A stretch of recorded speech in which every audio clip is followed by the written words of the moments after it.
안녕하십니까. 오늘의 미국 김동찬입니다.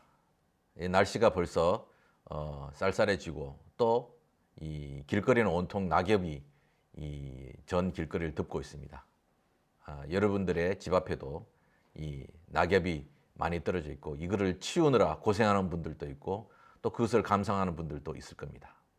이렇듯 세상은 이렇게 계절의 변화와 함께 반드시 올 것이 오고 또 반드시 갈 것이 가는 이러한 시대의 흐름들이 계속이 진행이 되고 있는데, 네, 우리가 살고 있는 이 지구상에는 예기치 않았던 여러 상황들로 인해서 많은 부분들이 변화하고 있습니다. 그런 부분에 대해서 오늘 말씀을 드리고자 하는데, 지금 미국이 혼란스럽죠. 여러 가지 이 팬데믹 상황도 있고 경제적인 문제도 있고 또 미국 내 여러 가치들의 이 충돌이 생기면서 도대체 우리가 어디에 서서 이 상황을 봐야 될 것인가 이런 고민을 하고 있는데, 그래서 오늘은 흔들리는 미국의 가치에 대해서 이야기를 해보고자 합니다. 자, 우리가 자연적으로 봤을 때 만년설로 생각했던 북극의 얼음이 지구온난화로 인해서 빠르게 녹고 있습니다. 그로 인해서 북극을 짓누르고 있던 얼음들이 녹아서 바다로 흘러 들어가겠죠. 그러다 보니까 이 지구의 여러 판으로 구성되어 있는 대륙들의 균형이 무너지고, 이런 균형이 무너지면서 곳곳에서 이 지진이 일어나고 또 화산 폭발이 일어나고 있습니다. 뿐만 아니라 육지와 바다 속에서는 수많은 곳이 사막으로 변하고 있죠. 그 이유는 뭐냐면 지구 온난화로 인해서 육지는 육지대로 사막이 되고 있고 바다는 바다대로 더 이상 고기가 살 수 없는, 심지어는 산호초도 살 수 없는 그런 사막이 되어가고 있습니다. 이렇게 더워진 그 지구 온도로 인해서 농작물과 바닷속 어패류들이 심각하게 이제 이동을 하게 되고 급격하게 생태계가 바뀌면서 머지않아 인류는 심각한 식량 문제에 직면하게 될 것이다 라고 이야기하는 학자들이 많이 있습니다.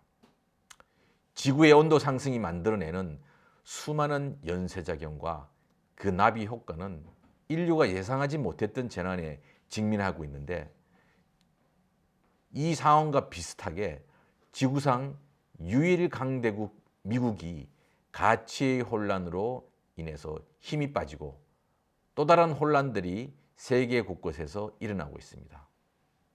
인류는 지금 국가와 국가 간 그리고 각 나라 안에서 인종, 계층, 연령, 성별로 분열하고 대결하는 양상들이 점점 더 격화되고 있는 그런 상황 속에 살고 있습니다. 지금 세계는 또한 미국과 유럽이 한편이고 중국과 러시아가 한편이 되어서 세상의 주도권을 두고 다투고 있습니다. 불과 수년 전만 하더라도 감히 미국에 대항할 나라는 없었죠. 중국과 러시아도 늘 미국의 눈치를 보고 꼬리를 내렸는데, 이제는 경제와 군사력 모두에서 중국과 러시아가 물러서지 않는 그런 상황에서 미국과 대결 국면이 지속이 되고 있습니다. 지구 온도 상승으로 인해서 북극의 얼음이 녹아지면서 연쇄작용이 만들어지고, 이로 인해서 이 지구가 혼란스러우고 있는 것처럼 지구상 절대 강자였던 미국의 힘이 빠지면서 이런 연쇄작용들이 일어나고 있습니다. 자, 미국의 내부를 볼까요?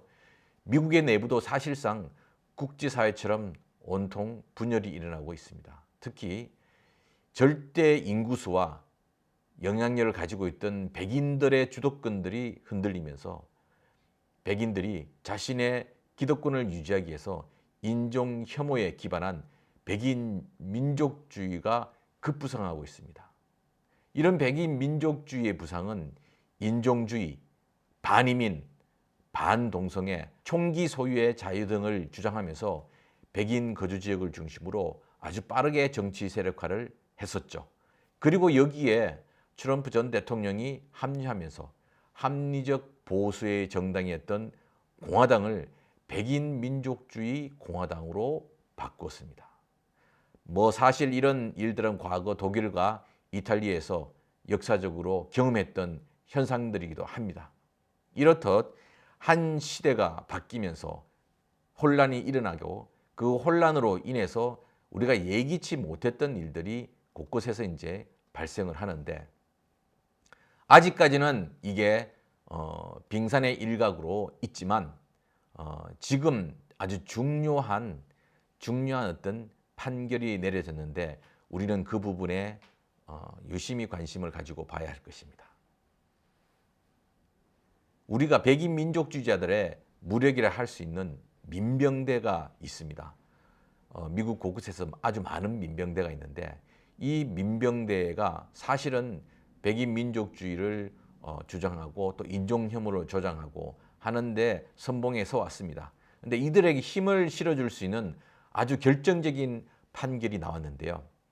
지난해 8월 25일 인종차별 항의 시위대를 향해서 총을 쏴서 2명을 숨지게 하고 그 다음에 1명을 부상 입힌 백인 청년 리튼하우스에게 위스콘신주 케노샤 카운티 법원은 11월 19일 정당방위라고 무죄 판결을 내렸습니다. 리튼하우스는 일리노이주에 사실 살고 있는데 불법으로 공격용 소총을 구매해서 위스콘신으로 건너갔습니다. 그날 위스콘신에서 BLM, 흑인 생명도 소중하다라는 BLM 시위대 앞에 가서 발표를 했습니다. 그리고 2명을 죽이고 1명에게 부상을 입혔는데, 그러다 보니 이제 이 자신에 대해서 총을 빼앗으려는 사람들이 생겨나고 하면서 나중에 이것이 무법의 폭력 시위를 좌시할 수 없어서 무장을 하고 또 스스로 자경단이 되어서 이 공공의 질서를 지키기 위해서 갔다. 그리고 그들이 공격하기 때문에 나는 살기 위해서 정당방위로 총을 쏘았다. 이렇게 이제 주장을 했습니다.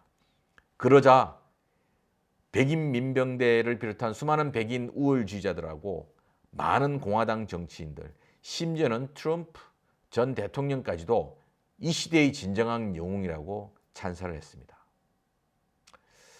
참 이걸 어떻게 봐야 될지 미국의 가치가 흔들리는 상황이 아닌가 생각이 듭니다. 미국은 집회 결사의 자유를 어느 나라보다도 중요하게 생각하고 있고 표현의 자유를 중요하게 생각하고 있는데 흑인들의 이 생명도 소중하다라는 이 시위를 하고 있는 시위대에게 그것도 합법적인 무장의 어떤 그런 그 허가를 받지 않은 아주 어린 청년이 총을 들고 와서 쏘고, 또 그러면서 그가 한쪽에서는 영웅이 되고 또 한쪽에서는 시위대를 향해서 총을 난사한 살인자라고 이야기를 하는데, 지금 백인 거주 지역인 바로 위스콘신 주에서는 이에 대해서 정당하다라고 이야기를 하는 상황이 발생했습니다. 이러한 판결은 사실은 중무장한 백인 민병대가 유속 인종들을 마음 놓고 공격할 수 있도록 오해를 불러일으킬 수도 있습니다. 앞으로 시위는 비무장 시위가 아니라 어쩌면 무장 시위가 될 수도 있고, 시위를 지지하는 쪽과 지지하지 않은 쪽 서로 간에 총격전이 발생할 수도 있지 않을까, 이런 우려가 듭니다. 특히 인종 간 분쟁이 발생했을 때는 이런 상황이 지속되면 순식간에 무장 충돌이 일어날 수도 있고 이렇게 되면 결국 미국은 더욱더 혼란해지고 미국의 가치가 점점 더 혼란해질 것입니다. 안타까운 것은 미국의 가치인 평등에 기초한 민주주의와 인권의 가치를 대신해서 총이 더 중요한 미국의 가치가 되어가고 있다는 것입니다.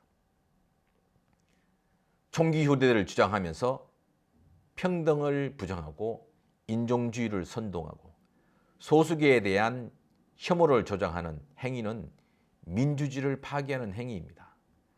그래서 우리는 미국의 가치인 평등에 기초한 민주주의와 인권을 수호하기 위한 노력을 중단해서는 안 될 것입니다. 이런 노력은 언제 나옵니까? 일상적으로 우리의 생활에서도 나오지만 늘 있는 미국의 모든 선거에서 이런 우리의 의지를 표현해야 될 것입니다. 누가 인종 혐오를 조장하고 누가 평등을 부정하고 누가 쉽게 무장을 할 수 있게끔 해야 된다는 요구를 하는지 잘 눈여겨보아야 될 것입니다. 그러면서 미국 사회의 인종의 평등과 모든 소수계에 대한 혐오를 멈추고 우리가 합의한 미국의 민주주의를 지켜나가야 된다라는 정치인들이 누구인지, 그런 지도자가 누구인지 우리의 눈이 있다면 충분히 분별할 수 있을 거라고 생각되어집니다. 지금까지 오늘의 미국 김동찬이었습니다.